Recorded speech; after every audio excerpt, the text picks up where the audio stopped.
Good morning, friends. Welcome to Casual Saturday here in Goderich. Another beautiful day. It's going to be nice out today, so I plan to take my little buddy Chevy, the little Sheba, she's around, and head out and maybe do some gardening today around my house. So I hope you all have a peaceful Saturday.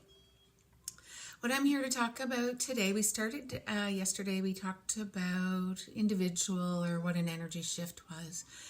In relation to what changes are and that kind of thing. So I wanted to do a couple more on shifts because everything is a little bit of a ripple effect.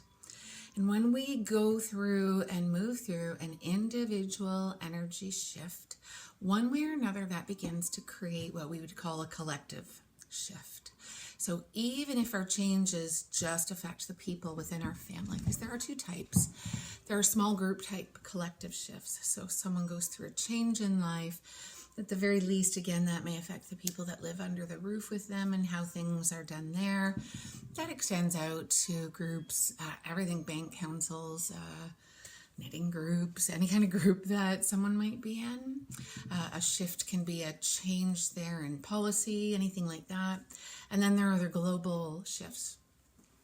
All of these things certainly can and do have physical implications as well, and we'll talk about that in another video.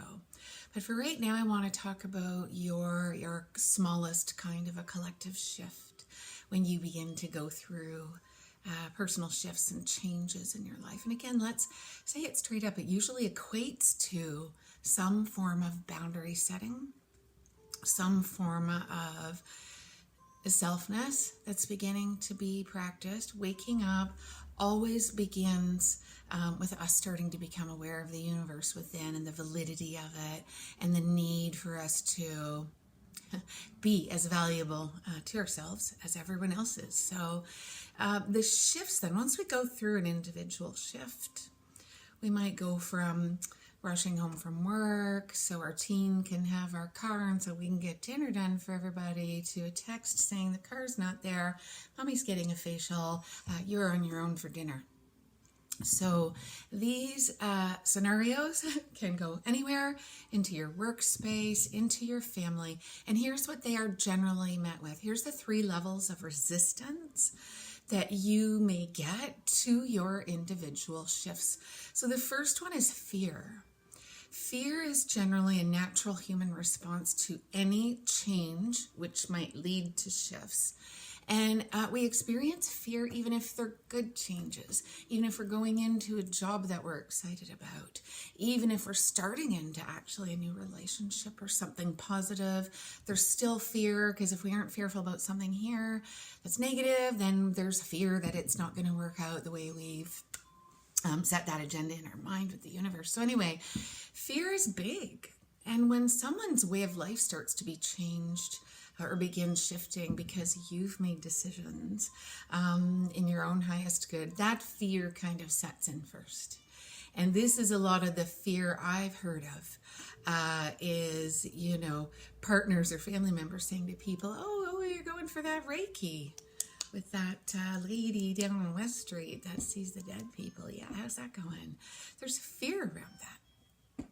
So once there is, that's been established in the people around you who may not understand your changes yet, and again, especially if they're a little bit esoteric or spiritual and you've suddenly got some like fairy guide cards around the house, you can see how these layers of fear kind of build up. So after fear comes resistance. And resistance is, again, not necessarily malicious. It's just a person realizing, oh, you're changing. Now you are looking at fairy cards in the morning and, burning smudge rather than, doing this or doing that. So resistance is that moment where it goes from, how's that Reiki going, to you've changed a little. I'm not sure that Reiki's good for you, or whatever. Insert any self-improvement or awakening practice. So you start to see the resistance there, which of course just creates more resistance in you because all you're doing is loving yourself and growing. So the resistance phase. And then it can move to the absolute control phase, where the controlling measure comes out. Our kids will do it, our family members, co-workers, and it's out of love, I guess, where they're just like, But that's where it's like, no more Reiki for you. I don't want to see any of this going on. I'm not comfortable with it. And they'll start to actually kind of take measures to try to eliminate that in your life. I'm not trying to make life sound like The Walking Dead, where all the people who love you are just waiting for you to grow so they can destroy your life. What I'm saying is the best human beings on the earth become complacent and content with how we've labeled our roles with one another. And so when we go through individual shifts, and remember, shifts aren't ideas, they're that moment of change and transformation. It's that moment of seriously carefree on that massage table. No worries, because you know everybody's going to be okay.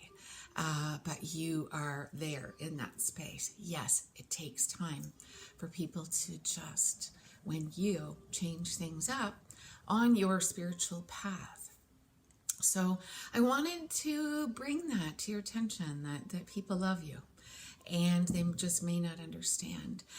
The other part of it, when we go through a paradigm shift or an energy shift, or again, call it whatever you like, there's an excitement sometimes. It's like when folks come in and they have a reading with me, and it's a good experience and things have happened that they can't really wrap their head around. There's an adrenaline and there's an energy in that that's very exciting. It's just like having those moments of aha, and that little shock factor in a reading is really important. And I see them floating out of here and so excited, just so excited to go and tell everybody about it. And oftentimes they kind of hit that brick wall, of, oh yeah, they just tell you what you want to hear. They can tell stuff by the color of your shirt or how you hold your, I can, but that's chakra stuff.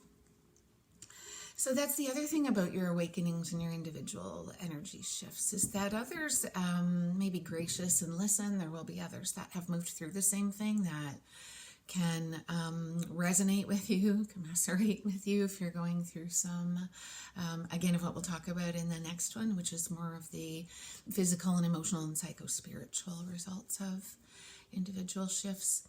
And then there will be people who just can't go where you're going. Emotionally, spiritually, mentally, maybe even physically. And so keep that in mind. Try to take as you share your new realities with people, it's not palpable to them the way it is to you. They can't feel it and sense it as a real thing. They don't understand what it means to see 6 dimes randomly in a day. To them, that's just dimes laying on the ground, and you're losing your head a little. So remember that if you care about your loved ones around you, at the very least, developing as much ease with your transition as possible. Remember that.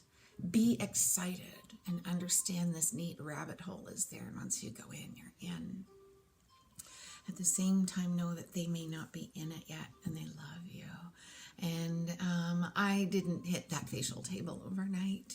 Took a few years of realizing that everybody would be okay and that I deserved that. So talking again as real individual type shifts, think about what yours are or what yours have been, or maybe what ones you want.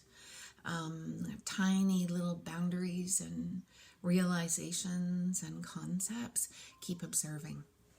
Anyway, I have to get going. I have, again, some lovely people this morning to talk to. So I want you to have a fabulous day, have an amazing weekend, and stay magical.